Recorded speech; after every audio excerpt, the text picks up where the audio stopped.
দেশে শুরু হয়েছে ডেঙ্গু মৌসুম। এর মধ্যে বিগত কয়েকদিনের টানা বৃষ্টিতে শঙ্কা তৈরি হয়েছে জনস্বাস্থ্য হুমকির। কোথাও কোথাও জমে থাকা পানিতে জন্ম নিতে পারে অধিক হারে এডিস মশা।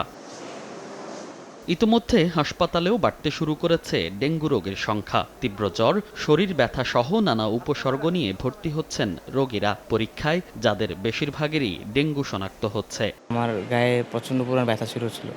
এবার ব্যথার পরে আমার জ্বর আসছিল। জ্বর ৩ দিনে টানা ১০৪-১০৩ ডিগ্রি জ্বর। ১ দিন খিঁচুনি ওঠার পরে মনে করছে যে ট্যাবলেট খেলে ঠিক হয়ে যাবে। তা মনে করেন 1 দিনের পরে আবার সেই খিঁচুনি উঠছে। এবার ডেঙ্গু মৌসুম নিয়ে শঙ্কিত বিশেষজ্ঞরাও। কীটতত্ত্ববিদ ও মশা গবেষকদের মতে দেশের অধিকাংশ জেলায় মশার লার্ভা ইনডেক্স ২০-এর বেশি। আগামী আগস্ট বা সেপ্টেম্বর যে কোনো একটি মাসে ভয়াবহ রূপ ধারণ করতে পারে ডেঙ্গু। আর মারাত্মক ঝুঁকিতে আছে বরিশাল, চট্টগ্রাম ও ঢাকা বিভাগের বেশ কিছু জেলা।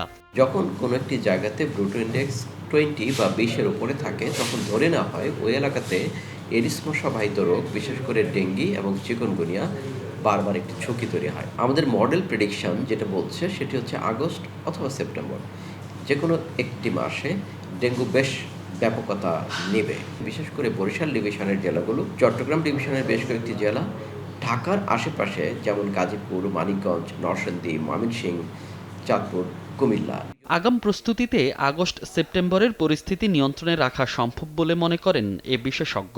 বলেন, প্রশাসন ও জনগণের স্বতঃস্ফূর্ত অংশগ্রহণে এডিসের প্রজনন স্থল ধ্বংস করতে হবে।